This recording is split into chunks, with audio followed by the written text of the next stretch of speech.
Please welcome this year's National Board of Review winner for Breakthrough Performance, Thomasin McKenzie.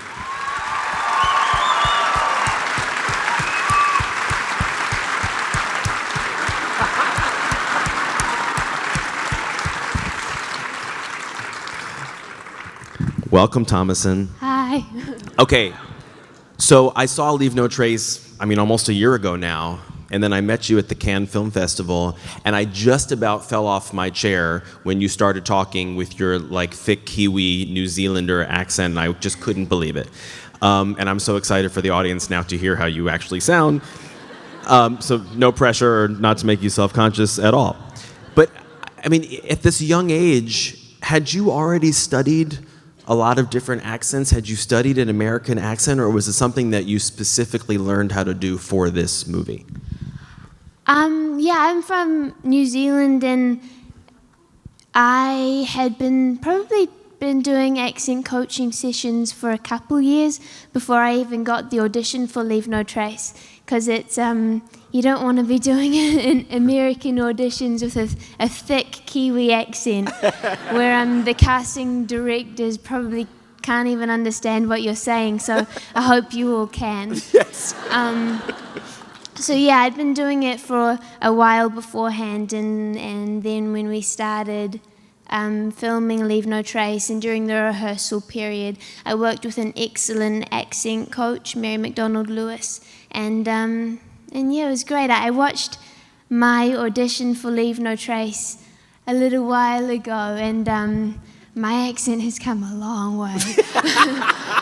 I was shocked. When I was doing the audition, I felt really good. I was like, yeah, I sound great. No. Tell me and the audience who in your family is an actor. Oh, who is not an actor?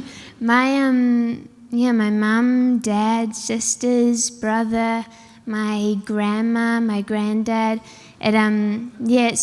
It's really a generational kind of thing. I'm the third generation of female actresses in my family. My grandma, who's 91 now, and she's still working. She only really just stopped.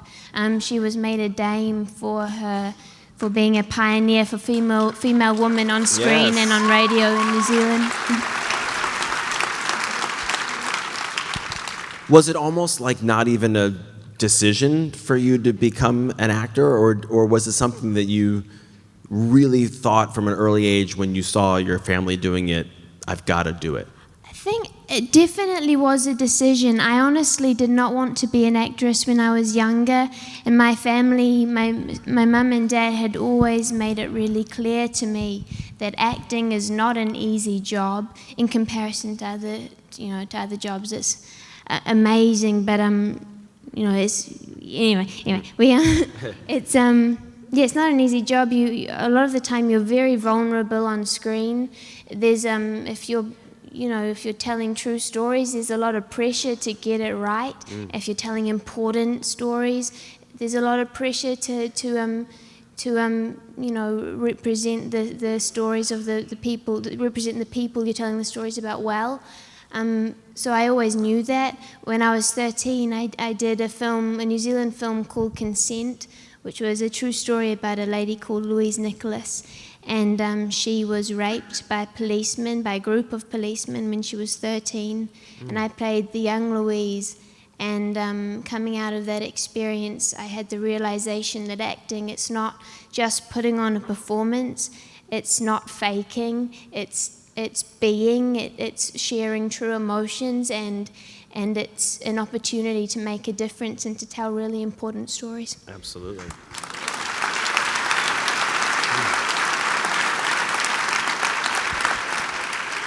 I think it's impossible not to watch Leave No Trace and be affected by it. I think anyone who watches this movie and sees the story of your character and Ben Foster, who plays your dad, kind of living this life in the woods, essentially, and living in such a different way than any of us could ever imagine, and not have it change your perspective. It certainly changed my perspective. How would you say this experience of making this movie has changed you?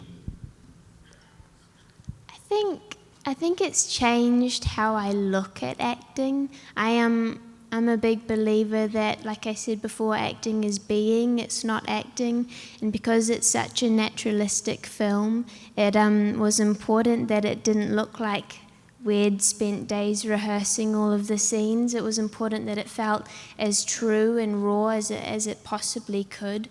It also changed my view on what the relationship between the actor and the director is.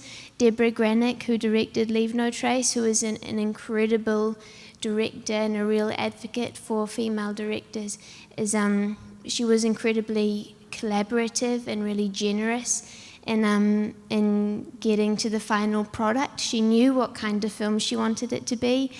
She had it all in her head, but the way we got there, she was very flexible and really, really amazing. Yeah. And for those of you who don't know, Deborah Granick, who she mentioned, who directed this movie, also did Winter's Bone with Jennifer Lawrence. So she kind of has an eye for emerging talent. And when I watched the movie, I was struck by not only your co-star, Ben Foster, but your animal co-stars of this movie. There's rabbits, there's a horse, there's dogs, and there's a great sequence of you with a whole hive of bees. What was it like for you to work with all of those different creatures? Oh, so great.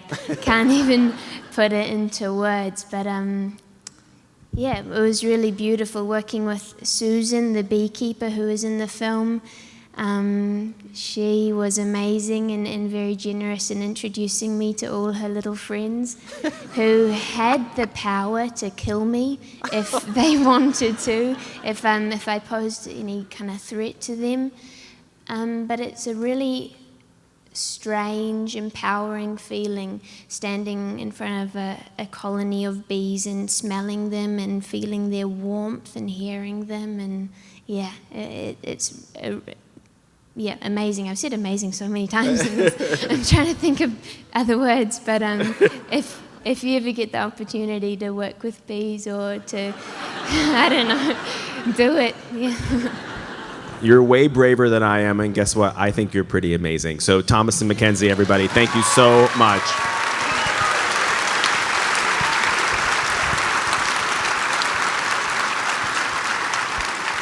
Okay, next up in our lineup is the fabulous Richard E. Grant from Can You Ever Forgive Me? Here's a clip of Richard in the movie.